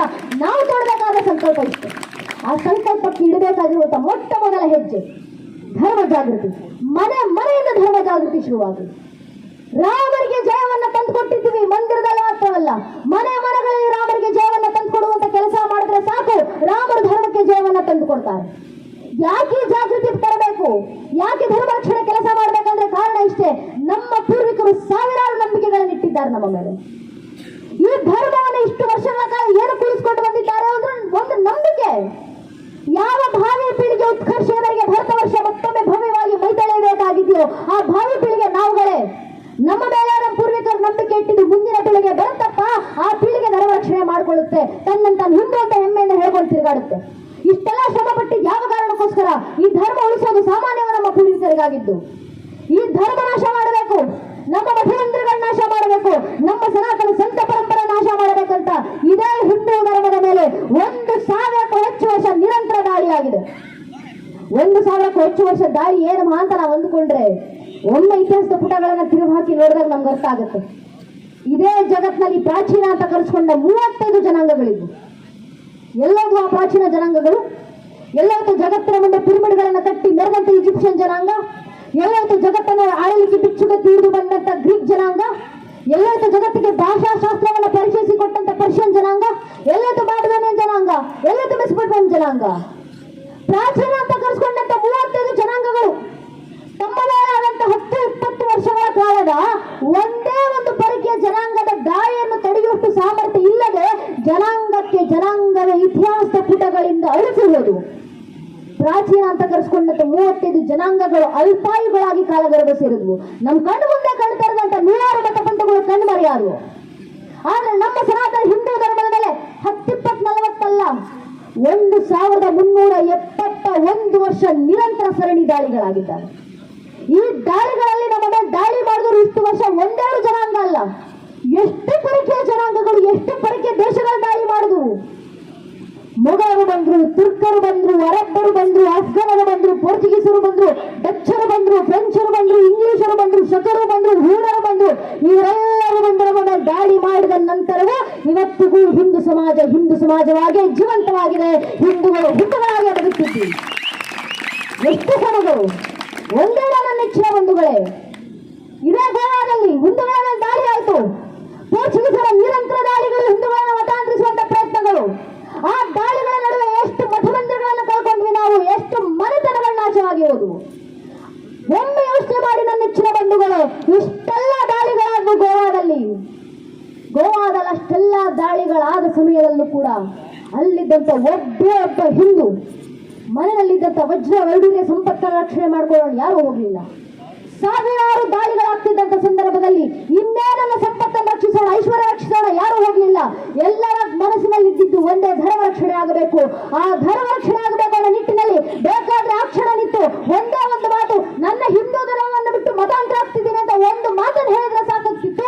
ಆ ಹಿಂದೂಗಳು ಜೀವಂತವಾಗಿ ಉಳ್ಕೊಳ್ತಿದ್ರು. ಅವ್ರು ಮಾಡಿಟ್ಟಂತ ಸಾವಿರಾರು ಕೋಟಿ ಆಸ್ತಿ ಅಂತಸ್ತುಗಳು ಜೀವಂತವಾಗಿ ಉಳ್ಕೊಳ್ತಿದ್ವು, ಅವ್ರ ಕೈಗೆ ಇರ್ತಿದ್ವು. ಆದ್ರೆ ಆ ಕ್ಷಣದಲ್ಲಿ ನಮ್ಮ ಪೂರ್ವಿಕರು ಏನ್ ಯೋಚನೆ ಮಾಡಿದ್ರು? ಆಸ್ತಿ ಬೇಕಾಗಿಲ್ಲ, ಅಂತಸ್ತು ಬೇಕಾಗಿಲ್ಲ, ಸಂಪತ್ತು ಐಶ್ವರ್ಯ ಬೇಕಾಗಿಲ್ಲ, ಸಾವಿರಾರು ಕೋಟಿ ಆಸ್ತಿ ಸಂಪತ್ತು ಚಿನ್ನ ವಜ್ರ ವೈಡೂರ್ಯ ಎಲ್ಲವೂ ನೀರಿನಲ್ಲಿ ಕೊಚ್ಚಿಕೊಂಡು ಹೋದ್ರೂ ಪರವಾಗಿಲ್ಲಪ್ಪ, ಎಲ್ಲವನ್ನು ಹಿಂದೂ ಮಹಾಸಾಗರದಲ್ಲಿ ಮುಳುಗಿಸಿ ಬಂದ್ರೂ ಪರವಾಗಿಲ್ಲ, ರಕ್ಷಣೆ ಆಗಬೇಕಾಗಿರುವುದು ಧರ್ಮ ಅಂತ ಹುಟ್ಟ ಪಟ್ಟಣದಲ್ಲಿ ಕೈಗೆ ಸಿಕ್ಕಿದ್ದಂತ ಆ ಮನೆದೇವರ ಮೂರ್ತಿಗಳನ್ನ, ರಂಗವಿಠಲನ ಮೂರ್ತಿಗಳನ್ನ ಹಿಡ್ಕೊಂಡು ಓಡಾಡಿ ವಲಸೆ ಬಂದ್ರು ದೇಶದಾದ್ಯಂತ. ಯಾಕೆ? ಅವರಲ್ಲಿದ್ದಂತ ಒಂದೇ ಒಂದು ತುಡಿತ, ದೇಶದಲ್ಲಿ ಏನು ನಾಶ ಆದ್ರೂ ಹೋದ್ರೂ ಪರವಾಗಿಲ್ಲ, ಈ ಧರ್ಮ ನಾಶ ಆಗುವಂತಿಲ್ಲ, ನಾನು ಹಿಂದೂ ಅಂತ ಮುಂದಿನ ಪೀಳಿಗೆ ಹೇಳಿಕೊಳ್ಳಲೇಬೇಕು ಅಂತ ಒಂದು ತುಡಿತ. ಧರ್ಮ ರಕ್ಷಣೆಯ ಬಗ್ಗೆ ನಮ್ಮ ಪೂರ್ವಿಕರಲ್ಲಿದ್ದಂತ ಆ ಒಂದು ತುಡಿತದ ಪರಿಣಾಮ ಇವತ್ತು ನಮ್ಮನ್ನ ನಾವು ಹಿಂದೂ ಅಂತ ಹೇಳ್ಕೊಂಡು ತಿರುಗಾಡ್ತಿದ್ವಿ. ಸಾವಿರಾರು ವರ್ಷಗಳ ದಾಳಿಯ ನಡುವೆ ಕೂಡ ಈ ಧರ್ಮವನ್ನು ನಮ್ಮ ಪೂರ್ವಿಕರು ಉಳಿಸ್ಕೊಂಡು ಬಂದಿದ್ದಾರಲ್ಲ, ಅದಕ್ಕೆ ಕೃತಜ್ಞತೆ ಸಲ್ಲಿಸಲಿಕ್ಕೋಸ್ಕರನಾದ್ರೂ ಇಷ್ಟೆಲ್ಲ ಶ್ರಮಗಳಿಗೆ ಪ್ರತಿಫಲದ ರೂಪದಲ್ಲಾದ್ರೂ ನಾವು ಈ ಧರ್ಮವನ್ನು ಉಳಿಸಿ ಮುಂದಿನ ಪೀಳಿಗೆಗೆ ಕಲ್ಪಿಸುವಂತ ಕೆಲಸವನ್ನ ಮಾಡಬೇಕಾಗಿದೆ. ಆ ಕೆಲಸ ಮನೆ ಮನೆಯಿಂದ ಶುರುವಾಗಲಿ ನನ್ನ ನೆಚ್ಚಿನ ಬಂಧುಗಳು. ಈ ಕೆಲಸದಲ್ಲಿ ಮುಂದಿನ ಘಟ್ಟ ಯಾವುದು? ರಾಮ ಮಂದಿರದ ಕಾರ್ಯವನ್ನು ನಮ್ಮ ಹಿರಿಯರು ಸಾಕಾರಗೊಳಿಸಿದ್ದಾರೆ, ನಮ್ಮ ಪೂರ್ವಿಕರು ಸಾಕಾರಗೊಳಿಸಿದ್ದಾರೆ. ಅಲ್ಲಿಗೆ ಧರ್ಮ ಕಾರ್ಯ ನಿಲ್ಲುವಂತಿಲ್ಲ. ಮುಂದೆ ಮನೆ ಅಯೋಧ್ಯೆ ಆಗಬೇಕು. ಭಾರತ ಪ್ರತ್ಯೇಕ ಘರ ಅಯೋಧ್ಯ ಬನಾಯಂಗೆ ಅಂತ ಹಿರಿಯರು ಕರೆ ಕೊಟ್ಟರು. ಮನೆ ಅಯೋಧ್ಯೆ ಆದ್ರೆ ಇಡೀ ದೇಶ ರಾಮರಾಜ್ಯವಾಗಿ ಎದ್ದು ನಿಲ್ಲುತ್ತೆ. ಮನೆ ಅಯೋಧ್ಯೆ ಆಗೋದಂದ್ರೆ ಒಂದೊಂದು ಮನೆಯಲ್ಲೂ ರಾಮರ ಭಕ್ತಿ ಬರೋದು, ಒಂದೊಂದು ಮನೆ ಧರ್ಮ ಜಾಗೃತಿ ಬರೋದು. ಧರ್ಮ ಜಾಗೃತಿ ಎಷ್ಟರ ಮಟ್ಟಿಗೆ ಬಂದಿರಬೇಕಂದ್ರೆ ಹಿಂದುವಿಗೆ ತನ್ನ ಸಂಕೇತದ ಮೂಲಕನಾದ್ರೂ ನಾನು ಹಿಂದೂ ಅಂತ ತೋರಿಸ್ಕೊಳ್ಬೇಕು. ಇವತ್ತು ಸಮಸ್ಯೆ ಏನಾಗಿದೆ ಅಂದ್ರೆ ನನ್ನ ಪೀಳಿಗೆ ಮಕ್ಕಳು ಯಾವತ್ತಾದ್ರೂ ಮಣ್ಣಲ್ಲಿ ನೋಡಿ, ಮನೆಯಲ್ಲಿ ಹಿರಿಯರು ಇರ್ತಾರೆ, ವಯಸ್ಸಾದವರು ಇರ್ತಾರೆ, ಅವರು ಧರಿಸಿರುವಂತಹ ಧಾರ್ಮಿಕ ಸಂಕೇತಗಳನ್ನ ಗುರುತಿಸಿ ಹಣೆಗೆ ದಪ್ಪದಾಗಿ ಕುಂಕುಮ ಇಟ್ಟಿರ್ತಾರೆ, ಕೈಗೆ ದೇವಸ್ಥಾನದಲ್ಲಿ ಕಟ್ಟಿಕೊಂಡು ಬಂದಂತ ದಾರಗಳು ಖಡ್ಗಗಳಿರ್ತಾವೆ, ಕೊರಳಲ್ಲಿ ಒಂದು ರುದ್ರಾಕ್ಷಿ ಮಾಲೆ, ಸ್ಫಟಿಕ ಮಾಲೆ, ತುಳಸಿ ಮಾಲೆ ಏನೋ ಒಂದಿರುತ್ತೆ. ಹಿರಿಯರಿಗೆ ಧರ್ಮದ ಮೇಲಿರುವಂತಹ ಭಕ್ತಿ ಅಂತದ್ದು ಸಾಂಕೇತಿಕವಾಗಾದ್ರೂ ಧರ್ಮವನ್ನು ಪ್ರಚಾರ ಮಾಡಬೇಕು. ನಾನು ಅದೇ ಸ್ವಲ್ಪ ಪೀಳಿಗೆಯಿಂದ ಕೆಳಗೆ ಬನ್ನಿ, ನನ್ನ ವಯಸ್ಸಿನ ಯುವಕ ಯುವತಿಯರನ್ನ ನೋಡಿ, ಹಣೆಗೊಂದು ಸಣ್ಣದಾದ ಒಂದು ಕುಂಕುಮ ಇಟ್ಟಿರ್ತಾರೆ, ಸಣ್ಣದಾದ ಒಂದು ಬಟ್ಟು. ಸ್ವಲ್ಪ ದೂರದಲ್ಲಿ ಹಣೆಗೆ ಏನಾದ್ರು ಇಟ್ಟಿದ್ದಾರಾ ಇಲ್ವಾ ಅನ್ನೋದು ಕೂಡ ಕಣ್ಣಿಗೆ ಕಾಣಿಸೋದಿಲ್ಲ ನಮಗೆ. ಏನಕ್ಕೆ ಸಣ್ಣ ಬಟ್ಟು ಸಣ್ಣ ಕುಂಕುಮ ಅಂದ್ರೆ ಇನ್ಫೀರಿಯಾರಿಟಿ ಕಾಂಪ್ಲೆಕ್ಸ್.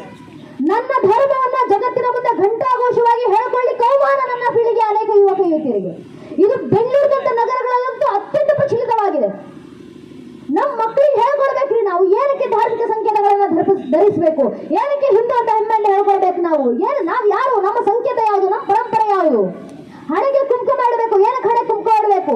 ಅದು ಎದುರಿಗೆ ಬರುವವರ ಕಣ್ಣಿಗೆ ಕಾಣಿಸುವಂತೆ ದಪ್ಪದ ಕುಂಕುಮ, ಗಂಧ, ಚಂದನ, ವಿಭೂತಿ, ಭಂಡಾರ ಏನೋ ಒಂದಿಟ್ಟಿರಬೇಕು. ಯಾಕೆ? ಕಾಟಾಚಾರಕ್ಕಲ್ಲ. ನಮ್ಮ ಹಿರಿಯರೇ ಒಂದು ಮಾತನ್ನು ಹೇಳಿದ್ದಾರೆ.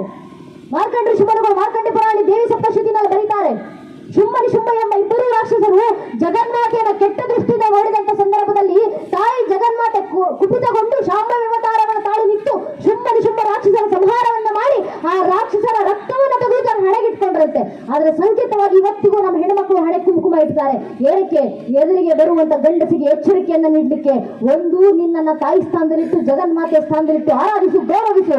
ಅಕಸ್ಮಾತ್ ಕೆಟ್ಟ ದೃಷ್ಟಿಯಿಂದ ನೋಡಿದ್ರೆ ಶುಂಭನಿ ಶುಂಭರಿಗೆ ಬಂದ ಪರಿಸ್ಥಿತಿ ಏನಿಗೂ ಬರೋದು ಅಂತ ಎಚ್ಚರಿಕೆ ಗಂಟೆ ನೀಡಲಿಕ್ಕೆ ನಮ್ಮ ಹೆಣ್ಣುಮಕ್ಕಳು ಜೀವಂತ ದುರ್ಗೆ ಅಂತ ಹಣೆ ಕುಂಕುಮ ಇಡಬೇಕಂತ ನಮ್ಮ ಪೀಳಿಗೆಗಳು ಕೊಟ್ಟ ಸಂಸ್ಕಾರ. ಆದ್ರೆ ಹೆಣ್ಣು ಮಕ್ಕಳು ಮಾತ್ರ ಅಲ್ಲ, ಹೆಣ್ಣು ಮಕ್ಕಳಾಗ್ಲಿ ಗಂಡು ಮಕ್ಕಳಾಗ್ಲಿ ಮನೆಯಲ್ಲಿ ಹಿಂದೂ ಪ್ರತಿಯೊಬ್ಬರು ಕೂಡ ಹಣೆಗೆ ಕುಂಕುಮ, ತಿಲಕ, ವಿಭೂತಿ, ಗಂಧ, ಚಂದನ ಧರಿಸಲೇಬೇಕು. ಅದೊಂದು ಸಂಕೇತ. ಯಾವುದರ ಸಂಕೇತ? ಹಣೆಗಿಡುವಂತ ಕುಂಕುಮ, ತಿಲಕ. ಕವಿಗಳೊಬ್ಬರು ಬರೀತಾರಲ್ಲ, ये है देखो राजपुताना नाज से तलवारों पे, इसने अपना जीवन काटा भुर्जे फिर कटारों पे, कूद पड़ी थी यहाँ हजारों पद्मिनियां अंगारों पे, इस मिट्टी का कण कण के हरा कुर्बानी की गाता, इस मिट्टी से तिलक करो ये धरती है बलिदानों के ಅಂತ ಕವಿಗಳು ಬರೆದ್ರಲ್ಲ. ನಮ್ಮ ಮೇಲಾದಂತ ಸಾವಿರಾರು ವರ್ಷಗಳ ದಾಳಿಯ ನಂತರವು, ನೂರಾರು ಜನಾಂಗಗಳ ಆಕ್ರಮಣಗಳ ನಂತರವು, ಅಸಂಖ್ಯ ಕಷ್ಟ ನಷ್ಟಗಳ ನಡುವೆಯೂ ಇವತ್ತಿಗೂ ತಲೆ ಎತ್ತಿ ತಲೆವೆತ್ತಿ ನಿಂತಿರುವಂತ, ಮೃತ್ಯುವನ್ನು ಮಣಿಸಿ ಬದುಕ್ತಾ ಇರುವಂತ ಮೃತ್ಯುಂಜಯ ಸನಾತನ ಹಿಂದೂ ಧರ್ಮದ ಕ್ಷತ್ರಿಯ ಪರಂಪರೆ ಸಂಕೇತವಾಗಿ ನಾವು ಪ್ರತಿಯೊಬ್ಬರ ಹಣೆಗೆ ಕುಂಕುಮ ಇಡಬೇಕು ಅನ್ನೋದು ನಮ್ಮ ಪೂರ್ವಿಕರು ಕೊಟ್ಟಂತ ಸಂದೇಶ. ಅದೊಂದು ಸಂಕೇತ. ನಮ್ಮ ಪರಂಪರೆ ಹಿರಿಮೆ ನಮಗೆ ಅರ್ಥ ಆಗಬೇಕಾಗಿದೆ. ಈ ಹಿರಿಮೆ, ಹಿಂದೂಗಳ ಹಿರಿಮೆ ಯಾವುದು, ಹಿಂದೂಗಳ ಪರಂಪರೆ ಯಾವುದು, ಹಿಂದೂಗಳ ಪರಿಚಯ ಯಾವುದು? ಹಿಂದೂ ಅಂತ ಹೇಳ್ಕೊಡ್ತಾ ಇರಬೇಕಾದ್ರೆ ಯಾವ ಪರಿಚಯ ಮಾಡ್ಕೊಡ್ತಿದ್ದೀವಿ ನಾವು? ಹಿಂದೂಗಳ ಸ್ವಾಭಿಮಾನ ಯಾವುದು, ಹಿಂದೂಗಳ ಪರಿಚಯ ಯಾವುದು ಅನ್ನೋದನ್ನ ಸೂಚನೆ ಅಟಲ್ ಬಿಹಾರಿ ವಾಜಪೇಯಿಜಿಯವರು ಹೇಳ್ತಾರೆ. ವಾಜಪೇಯಿಜಿಯವರು ಬರೆದ್ರು, मैं शंकर का वह क्रोध लल कर सकता जगो को क्षार क्षार, मैं डमरू का वह प्रलंकार ध्वनि जिसमें नचता भीषण संहार, मैं माँ दुर्गा को उन्मत्तहास, मैं माँ काली का शस्त्र अभ्यास, मैं यम की प्रलंकारी पुकार, अगर अंतरतम की अग्नि से जगती में आग लगा दूं मैं, यदि डनक उठे जल अंबर जड़ छेतन तो कैसा विस्मय, हिंदू तन मन हिंदू जीवन रग रग हिंदू मेरा ಪರಿಚಯ ಅಂತ ಅಟಲ್ ಬಿಹಾರಿ ವಾಜಪೇಯಿ ಅವರು ಬರೋದ್ರಲ್ಲ, ಅದು ಹಿಂದೂಗಳ ಸ್ವಾಭಿಮಾನದ ಪರಿಚಯ. ಆ ರಕ್ತದ ಕಣದ ಪರಿಚಯ ಇವತ್ತು ಹಿಂದೂಗಳಿಗಾಗಬೇಕಾಗಿದೆ. ಆ ಪರಿಚಯ ನಮ್ಮ ಮಕ್ಕಳಿಗೆ ನಾವು ಮಾಡಿಸಬೇಕಾಗಿದೆ, ಮುಂದಿನ ಪೀಳಿಗೆಗೆ ತಲುಪಿಸಬೇಕಾಗಿದೆ. ಈ ಹಿಂದುತ್ವದ ಪರಿಚಯವನ್ನ ಮಾಡ್ತಾ, ಈ ಹಿಂದುತ್ವದ ರಕ್ಷಣೆಗೋಸ್ಕರ ನಮ್ಮ ಮಧ್ಯದಲ್ಲಿರುವಂತಹ ಎಲ್ಲ ಒಡಕು ತೊಡಕು ಭೇದ ಭಾವಗಳನ್ನ ಮೀರಿತ್ತು ಹಿಂದೂ ಧರ್ಮ ಎಂಬ ಏಕ ಚಿತ್ರಾಛಾಯದೊಳಗೆ ಬಂದು ಹಿಂದುತ್ವಕ್ಕೋಸ್ಕರ ಎಂಬ ಏಕಖಂಡ ಸ್ವರೂಪವಾಗಿ ಹಿಂದೂಗಳು ಮುನ್ನುಗ್ಗುವ ಮೂಲಕ ಧರ್ಮ ಕಾರ್ಯ ಮಾಡಬೇಕು. ಧರ್ಮ ಕಾರ್ಯದಲ್ಲೇ ನಿರತರಾಗಬೇಕು ಅನ್ನೋದು ಭಗವದ್ಗೀತೆ ಸಂದೇಶ, ಶ್ರೀಕೃಷ್ಣ ಪರಮಾತ್ಮನ ಸಂದೇಶ. ಭಗವದ್ಗೀತೆಯಲ್ಲಿ ಕೃಷ್ಣ ಹೇಳ್ತಾರೆ, ನಮೇ ಪಾರ್ಥಾಸಿ ಕರ್ತವ್ಯ ಕೃಷಿಲೋಕೇಶು ಕಿಂಚನ.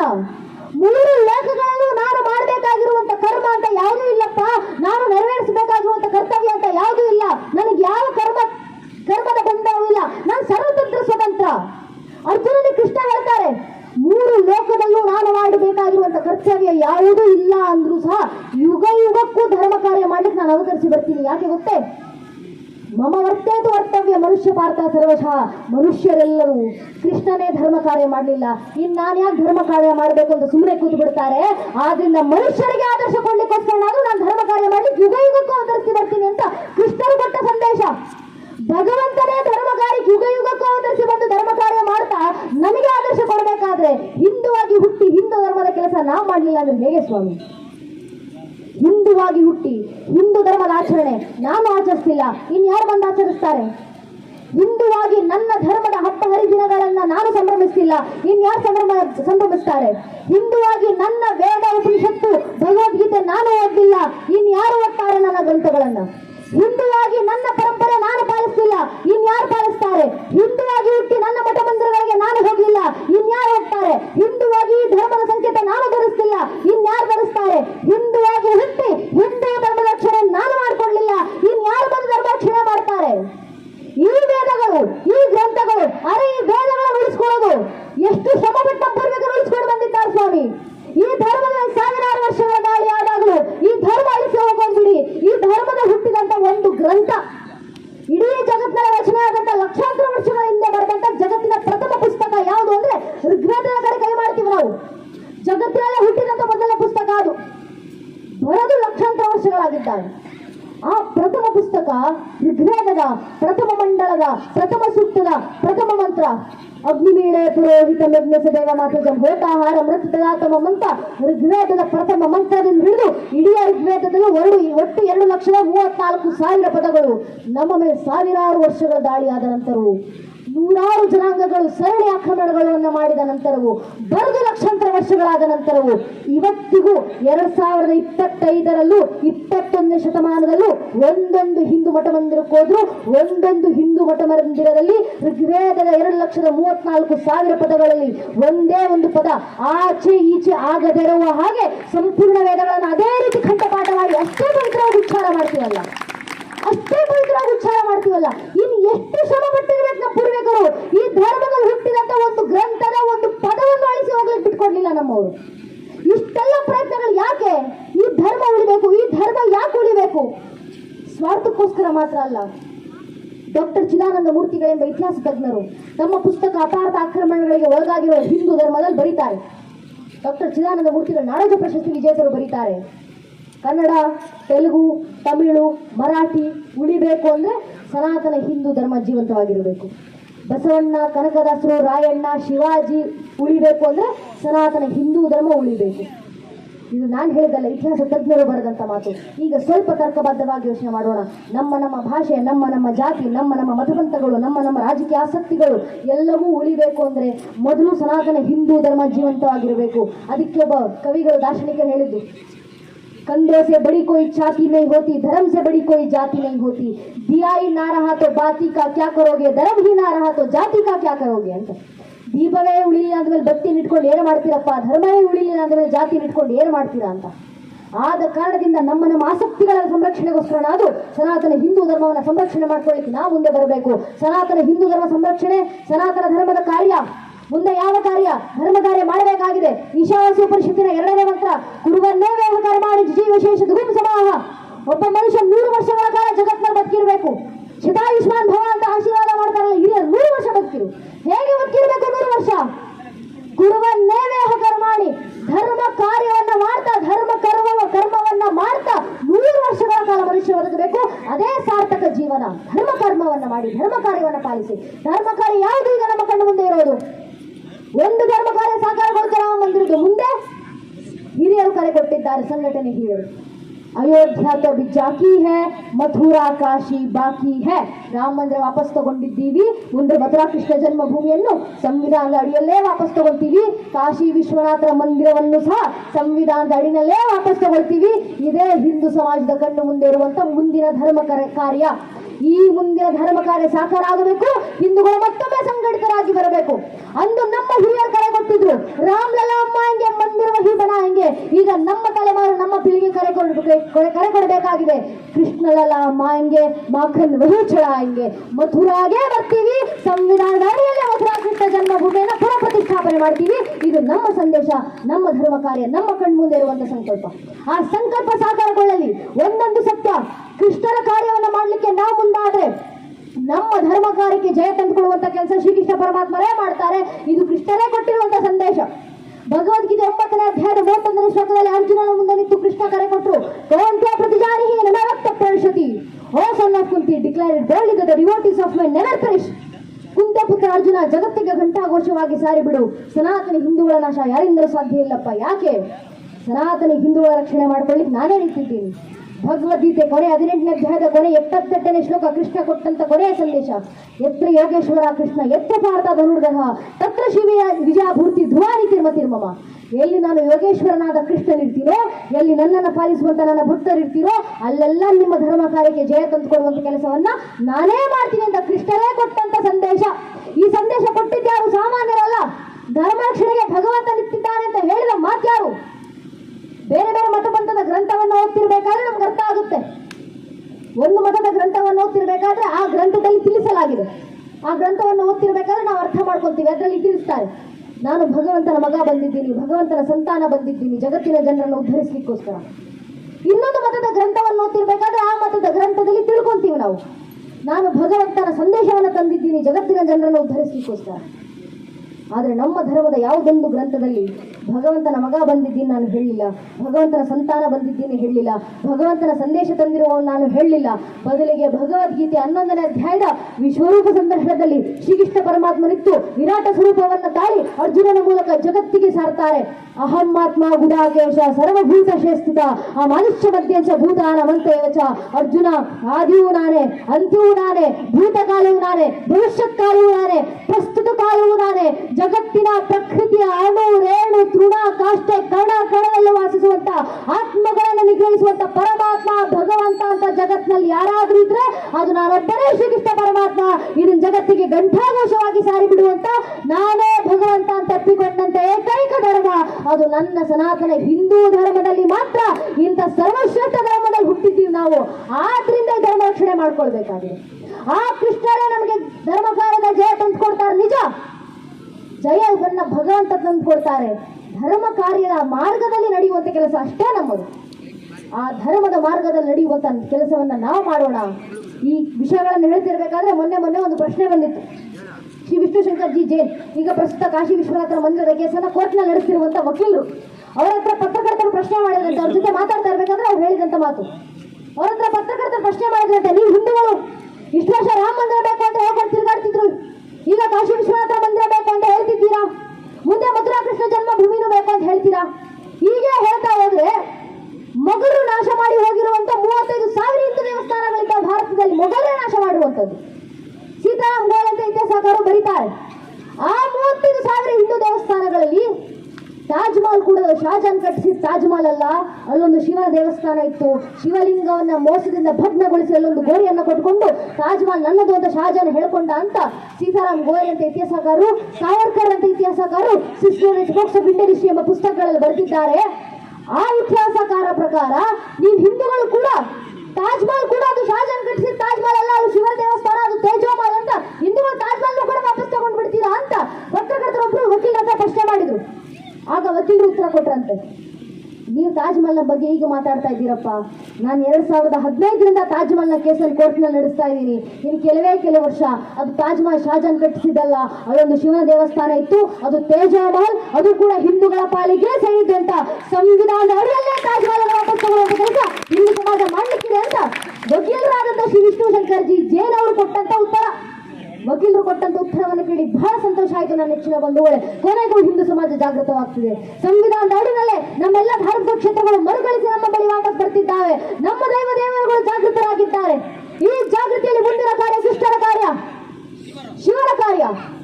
ರಾಮ ಮಂದಿರದ ಮುಂದೆ ಒಂದು ದೀಪವನ್ನು ವೇದೋಕ್ತವಾಗಿ ಬೆಳಗಬೇಕಂದ್ರೆ 500 ವರ್ಷ ಬೇಕಾಯಿತು ನಮಗೆ. 500 ವರ್ಷ ಆಗಿತ್ತು ರಾಮ ಮಂದಿರದ ಮುಂದೆ ಒಂದು ದೀಪ ಹಚ್ಚಿಟ್ಟು. ಆದ್ರೆ ರಾಮನ ಕೃಪೆ ಇವತ್ತು ಅದೇ ರಾಮ ಮಂದಿರದ ಮುಂದೆ 28 ಲಕ್ಷ ದೀಪಗಳನ್ನು ಹಚ್ಚಿಡುವಂತ ಕೆಲಸವನ್ನ ಹಿಂದೂ ಸಮಾಜ ಮಾಡಿದೆ. ಇದೇ ರೀತಿಯಲ್ಲಿ ಕಳೆದ 375 ವರ್ಷಗಳಿಂದ ಕಾಶಿ ವಿಶ್ವನಾಥರು ಕೂಡ ನಮಗೋಸ್ಕರ ಕಾದು ಕೂತಿದ್ದಾರೆ. ಒಂದು ವೇಳಪ್ಪ ದೀಪ ಹಚ್ಚಿ 375 ವರ್ಷಗಳು ಕಳೆದು ಹೋದ್ರು ಕಾಶಿ ವಿಶ್ವನಾಥರ ಮೂಲ ಮಂದಿರದ ಮುಂದೆ, ಕೃಷ್ಣ ಮಂದಿರದ ಮುಂದೆ ಒಂದು ವೇಳಪ್ಪ ದೀಪ ಹಚ್ಚಿ ಶತಮಾನಗಳು ಕಳೆದು ಹೋದ್ರು. ಆ ಕೃಷ್ಣನ ಕಾರ್ಯ ಮಾಡಲಿಕ್ಕೆ, ಶಿವನ ಕಾರ್ಯ ಮಾಡಲಿಕ್ಕೆ ನಾವು ಜಾಗೃತರಾಗಿ ಬರೋಣ. ಕೊನೆಗೊಂದು ಮಾತು ನನ್ನ ನೆಚ್ಚಿನ ಬಂಧುಗಳೇ, ಕೃಷ್ಣನ ಕಾರ್ಯ ಸಾಕಾರ ಆಗುವ ವೇಳೆಗೂ, ಕೃಷ್ಣ ಜನ್ಮಭೂಮಿ ಸಂವಿಧಾನದ ಅಡಿನಲ್ಲಿ ವಾಪಸ್ ಬೇಕು ಅಂತ ನಾವು ಹೇಳುವ ವೇಳೆಗೂ ಮತ್ತೆ ಪ್ರಶ್ನೆಗಳು ಹುಟ್ಟುತ್ತಾರೆ. ಕೃಷ್ಣ ಮಂದಿರ ಬೇಕು, ಕೃಷ್ಣ ಜನ್ಮಭೂಮಿ ಸಂವಿಧಾನದ ಅಡಿನಲ್ಲಿ ಬೇಕು ಅಂತ ಹೇಳ್ತಾರೆ ಹಿಂದೂಗಳು. ಕೃಷ್ಣನ ಜನನ ಸ್ಥಳ ಅದೇ, ಕೃಷ್ಣರು ಅಲ್ಲೇ ಜನ್ಮ ತಾಳಿದ್ದು, ಕೃಷ್ಣರು ಅಲ್ಲೇ ಹುಟ್ಟಿದ್ರು, ಏನು ಸಾಕ್ಷಿದೆ ನಿಮ್ಮ ಹತ್ರ? ಕೃಷ್ಣ ಕಾಲ್ಪನಿಕ ಅಲ್ವಾ ಅಂತ ಪ್ರಶ್ನೆಗಳ ಮುಂದೆ ಬಂದೇ ಬರ್ತವೆ. ಈ ಪ್ರಶ್ನೆಗಳು ಬಂದಾಗ ನಮ್ಮ ಮಕ್ಕಳಲ್ಲಿ ಎಷ್ಟು ಕೃಷ್ಣರ ಭಕ್ತಿಯು ಧರ್ಮ ಜಾಗೃತಿ ಬಂದಿರಬೇಕಂದ್ರೆ, ಒಂದೊಂದು ಮಗು ಆಗಲೂ ಕೂಡ ಭಗವಂತನ ಆಶೀರ್ವಾದದಿಂದ ಎದೆ ಉಪ್ಪಿಸ್ಕೊಂಡು ಹೇಳ್ಕೊಳ್ಬೇಕು, ರಾಮರ ವಂಶವೃಕ್ಷಕ್ಕೆ ಮಾತ್ರ ಅಲ್ಲಪ್ಪ, ಶ್ರೀಕೃಷ್ಣ ಪರಮಾತ್ಮರ ವಂಶವೃಕ್ಷಕ್ಕೂ ಕೂಡ ನಾನು ಆಧಾರವನ್ನು ಕೊಡಬಲ್ಲೆ, ನಾನು ಸಾಕ್ಷಿಯನ್ನು ಕೊಡಬಲ್ಲೆ. ನಮ್ಮ ಮಕ್ಕಳ ಬಾಯಿಂದ ಬರಬೇಕು ಭಗವಂತನ ದಯೆಯಿಂದ.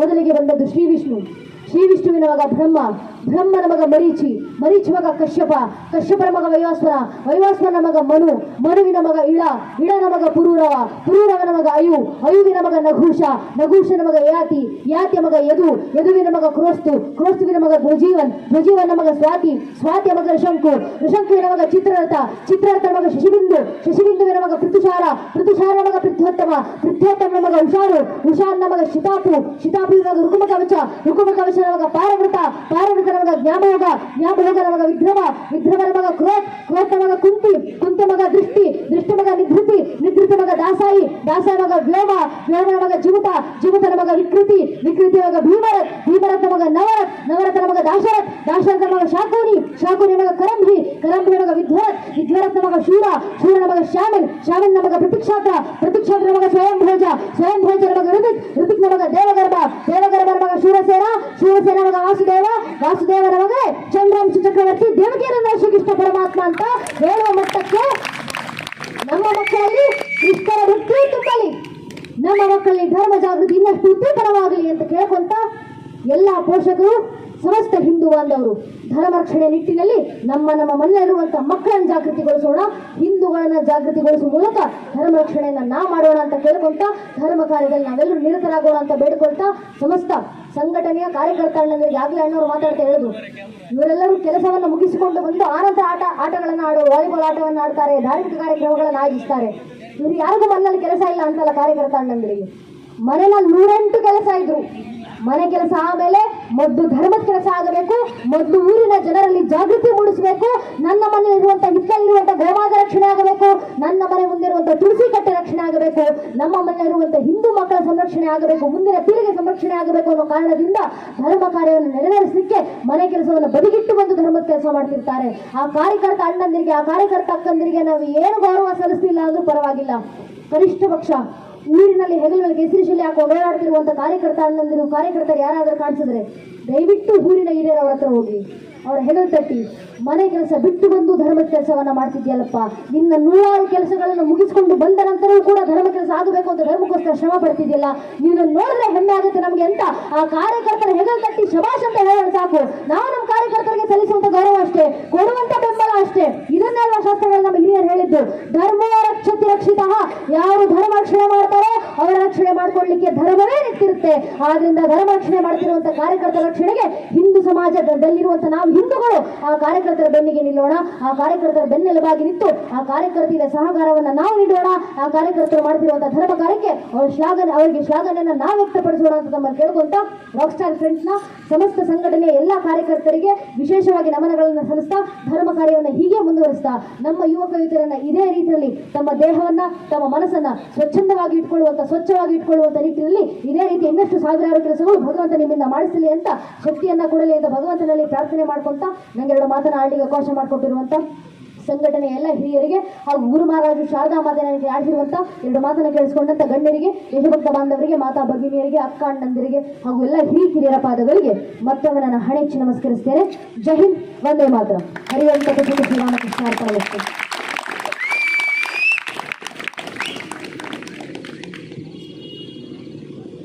ನಮ್ಮ ಸನಾತನ ಧರ್ಮದ ಪರಂಪರೆಯ ಸಂಸ್ಕೃತಿ, ಸಂಸ್ಕಾರ, ಸದ್ವಿಚಾರಗಳನ್ನು ಇಂದಿನ ಪೀಳಿಗೆ ಜೀವನದಲ್ಲಿ ಅಳವಡಿಸಿಕೊಳ್ಳಬೇಕು ಹಾಗೂ ಸ್ವಾಮಿ ವಿವೇಕಾನಂದರ ನುಡಿಗಳನ್ನು ನುಡಿದು ಯುವ ಜನಾಂಗಕ್ಕೆ ಉತ್ತೇಜಿಸಿ ನಾವು ಸಂಘಟಿತರಾದರೆ ಏನನ್ನೂ ಕೂಡ ಸಾಧಿಸಬಹುದು. ಅದಕ್ಕೆ ಉದಾಹರಣೆಯೇ ಅಯೋಧ್ಯೆಯಲ್ಲಿ ನಿರ್ಮಿತವಾದಂತಹ ಶ್ರೀರಾಮ ಮಂದಿರ. ಹಾಗೆಯೇ ನಮ್ಮ ಧರ್ಮ ಗ್ರಂಥವನ್ನು ಜೀವನದಲ್ಲಿ ನಾವು ಅಳವಡಿಸಿಕೊಳ್ಳಬೇಕು ಎಂದು ನಮ್ಮೆಲ್ಲರಿಗೂ ನೆನಪಿಸಿ ಉತ್ತೇಜಿಸಿದಂತಹ ಕುಮಾರಿ ಹಾರಿಕಾ ಮಂಜುನಾಥ್ ಇವರಿಗೆ ಹೃತ್ಪೂರ್ವಕ ಧನ್ಯವಾದಗಳು.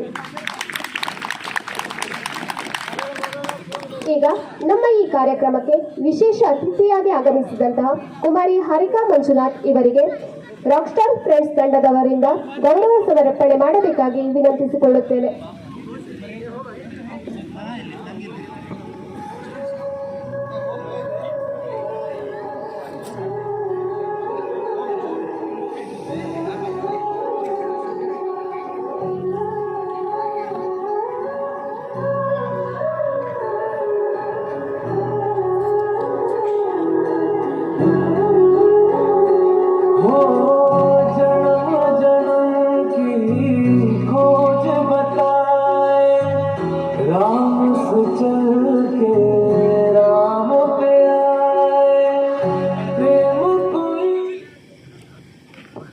ಖುದ್ದು ಮೋದಿಯವರೇ 2016 ಡಿಸೆಂಬರಲ್ಲಿ ಈಕೆಯ ಸಾಧನೆಯನ್ನು ಟ್ವೀಟ್ ಮಾಡಿದಾಗ ದೇಶಕ್ಕೆ ಚಿರಪರಿಚಿತಳಾದವಳೇ ಕುಮಾರಿ ಹಾರಿಕಾ ಮಂಜುನಾಥ್. ಹಲವು ಪದ್ಧತಿಗಳಲ್ಲಿ ಈಕೆಯ ಸಾಧನೆಯ ಬಗ್ಗೆ ಶ್ಲಾಘನೆ ವ್ಯಕ್ತವಾಗಿದೆ. ಯುವ ಸಾಮ್ರಾಜ್ಯ ತಂಡದಿಂದ ಯುವ ನಕ್ಷತ್ರ ಹಾಗೂ ಮಠದಿಂದ ಒರ್ತರಾಷ್ಟ್ರೀಯ ಪ್ರಶಸ್ತಿ ಬಿರುದುಗಳನ್ನು ನೀಡಿ ಈಕೆಗೆ ಗೌರವಿಸಲಾಗಿದೆ. ಯುವ ವಾಗ್ಮಿ, ನಾಟಕ ಕಲಾವಿದೆ, ಭರತನಾಟ್ಯ ಕಲಾವಿದೆ, ಖ್ಯಾತ ಯೋಗ ಪಟುವಾಗಿ ಈಕೆ ಗೌರವಿಸಿಕೊಂಡಿದ್ದಾಳೆ. ಮಾನ್ಯ ಹಣಕಾಸು ಸಚಿವರಾದ ನಿರ್ಮಲಾ ಸೀತಾರಾಮನ್ ಅವರೇ ಈಕೆಯ ಸಾಧನೆಗಳನ್ನು ಕಂಡು ಸ್ವತಃ ಭೇಟಿಯಾದಂತಹ ಅಮೋಘ, ಅದ್ಭುತ, ಅನರ್ಘ್ಯ ಪ್ರತಿಭೆ ಇವರದ್ದು. ಇವರ ಈ ಪಯಣ ನಿರಂತರವಾಗಿ ಸಾಗಲಿ ಎಂದು ಹಾರೈಸೋಣ.